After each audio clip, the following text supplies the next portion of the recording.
Everyone told Diane not to move in on a Friday, not because of anything specific, just that old superstition that sits in the back of people's heads like a splinter they forgot about. Her mother said it. Her colleagues said it. Even the removal man who carried her sofa up 3 flights of stairs said it. Completely unprompted, while eating a sandwich, Diane laughed at all of them. Diane was 34, a data analyst. And yes, I recognize I keep telling you stories about data analysts, which is starting to feel like a warning from the universe, specifically directed at that profession. But stay with me. She'd just come out of a 4-year relationship, a lease that ended badly, and a situationship with a man named Trevor that we don't need to get into. Just know that the haunted house was genuinely an upgrade from Trevor. The apartment was on the 3rd floor of a converted Victorian building in the east end of the city. High ceilings, original cornicing, a bay window that caught the afternoon light in a way that made Diane stand in the middle of the empty living room and exhale. For the first time in what felt like years. It was perfect. It was too perfect.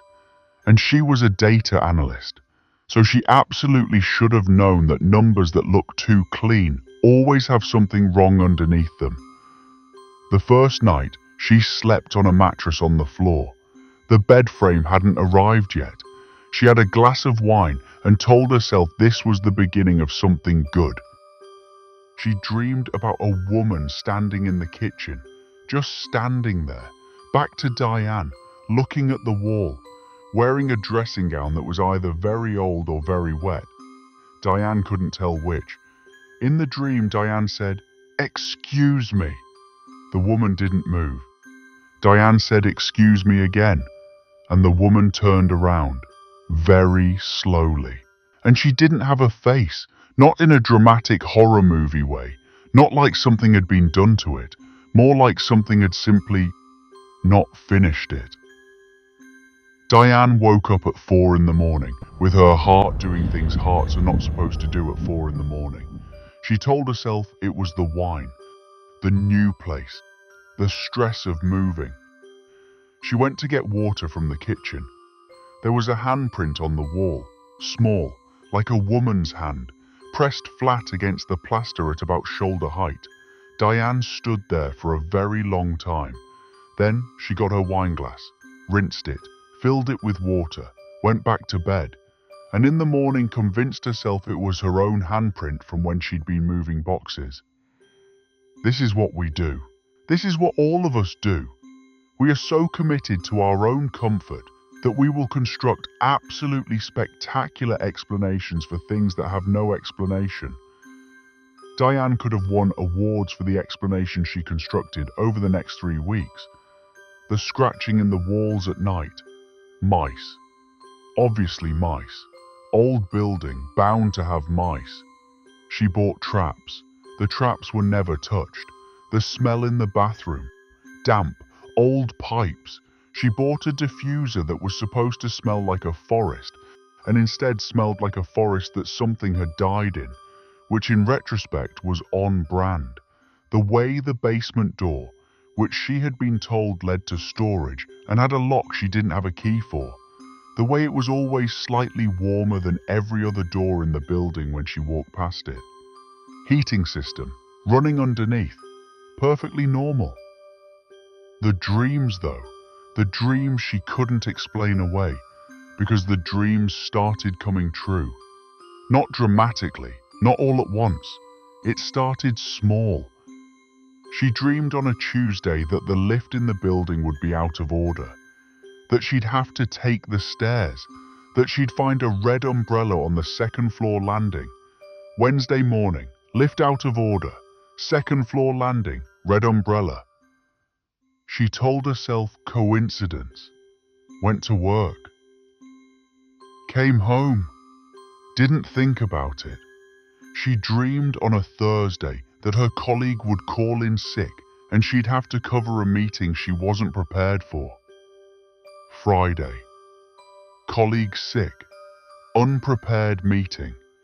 still telling herself coincidence, barely. And then she dreamed about the man in the basement. She was in the basement in the dream, even though she'd never been in the basement in real life.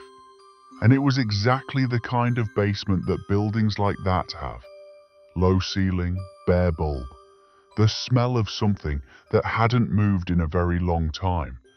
And in the corner, sitting in a chair that had no business being in a basement, was a man. Old, maybe 70, in a suit that was too formal for a basement. Hands folded in his lap, eyes open, not blinking. He looked at her and said, "You're sleeping in my chair." Diane didn't have a chair. She had a sofa and a bed and a desk chair, and none of them were his. But she understood, in the way you understand things in dreams without needing them explained, that he didn't mean a chair. He meant her place. He meant she was in his place. She woke up at 3 in the morning to the sound of glass, not breaking, not smashing, ticking, like someone was running a finger slowly around the rim of a wine glass, coming from the kitchen, rhythmic, patient, like whatever was doing it had nowhere else to be. She lay completely still for 11 minutes.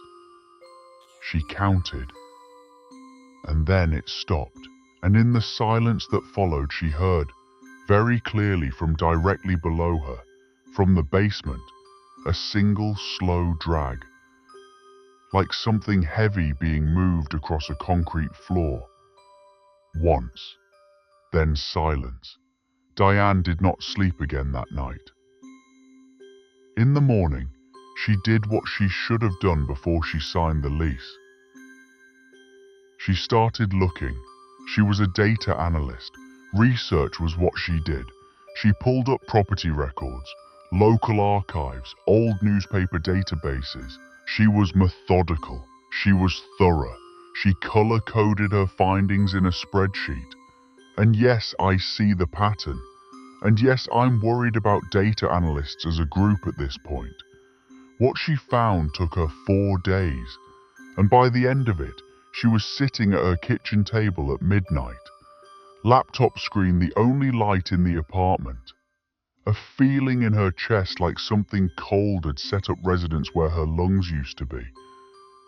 The building had been a private residence until 1987, owned by a man named Edmund Farr, 71 years old, retired, widower, by all accounts perfectly ordinary, except for the fact that in February 1987, his downstairs neighbor reported not having seen him for 3 weeks, and when the landlord opened the apartment, he was found in his armchair.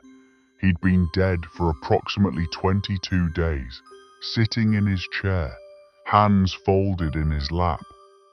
The building was converted to flats in 1994, and between 1994 and the year Diane moved in, her specific apartment had been rented by 11 different tenants. 11. In less than 30 years. Average stay, 14 months. Every single one had left without completing their lease.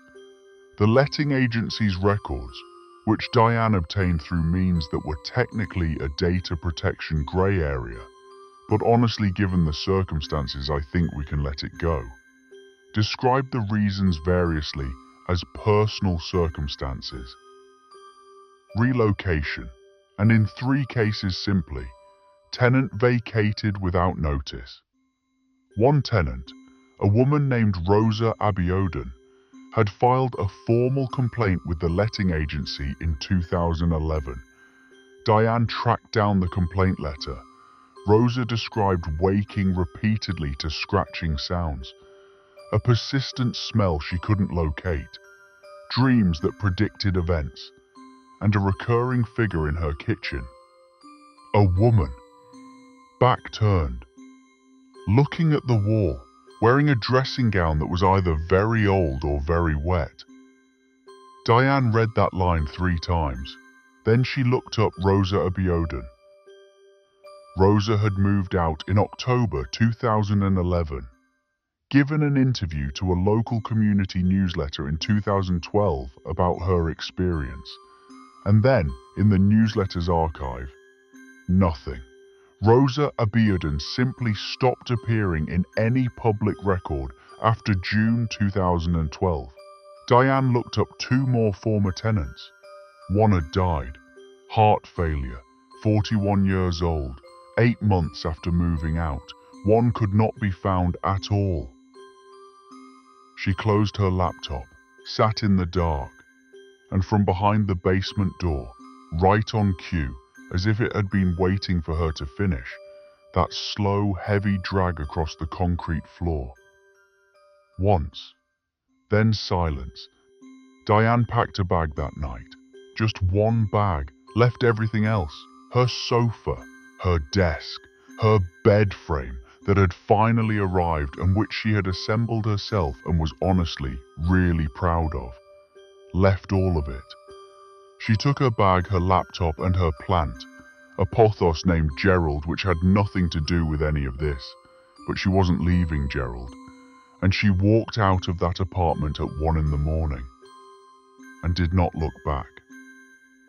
She drove for 40 minutes, pulled up outside St. Augustine's Cathedral, which was closed, obviously, because it was 1 in the morning. Because that is how cathedrals work. They are not a 24-hour service. She sat in the car park until 6:30 when a deacon arrived to open up. He knocked on her window. She rolled it down. She looked at him with the face of a woman who had not slept properly in 3 weeks and had spent the last 5 hours in a cathedral car park with a pothos plant on her passenger seat. She said, "I need help." To his enormous credit, he did not ask any clarifying questions. He just said, "Come in." She told him everything. The dreams, the handprint, the ticking glass, the drag in the basement, Edmund Farr in his chair with his hands folded, the woman in the kitchen with the unfinished face. The deacon listened to all of it without interrupting. Then he made her tea, which is the correct response to most situations, and he called a priest named Father Dominic, who was apparently the person you called when the situation was specifically this kind of situation, and who arrived within the hour, wearing a coat over his pajamas and carrying a bag that looked extremely well used. They went back to the apartment together. Diane stayed in the car with Gerald. She didn't ask what they did in there. Father Dominic came back down 40 minutes later, got in the passenger seat, moved Gerald to his lap without commenting on the plant. He said, "You won't be troubled again." She said, "What was in there?"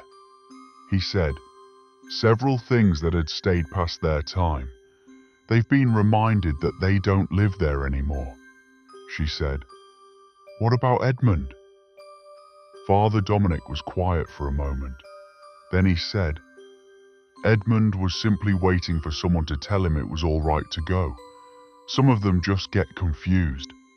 They think if they leave, they'll be forgotten." Diane thought about a man sitting alone in a chair for 22 days, hands folded in his lap, waiting for someone to come. She said, "That's the saddest thing I've ever heard." Father Dominic said, "Most of them are." She went through a blessing that morning, full cleansing. She said it felt like taking off a coat she hadn't realized she'd been wearing, like something that had been sitting just behind her eyes, quietly watching everything she did, had simply stepped back and left the room. She slept for 14 hours that night. No dreams. She moved into a new apartment the following month.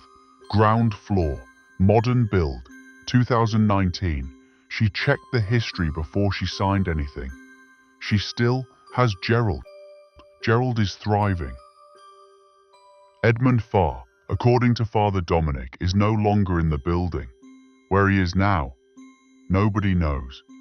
But Diane says sometimes, on quiet nights, she'll be sitting at her desk and she'll catch a smell she can't place.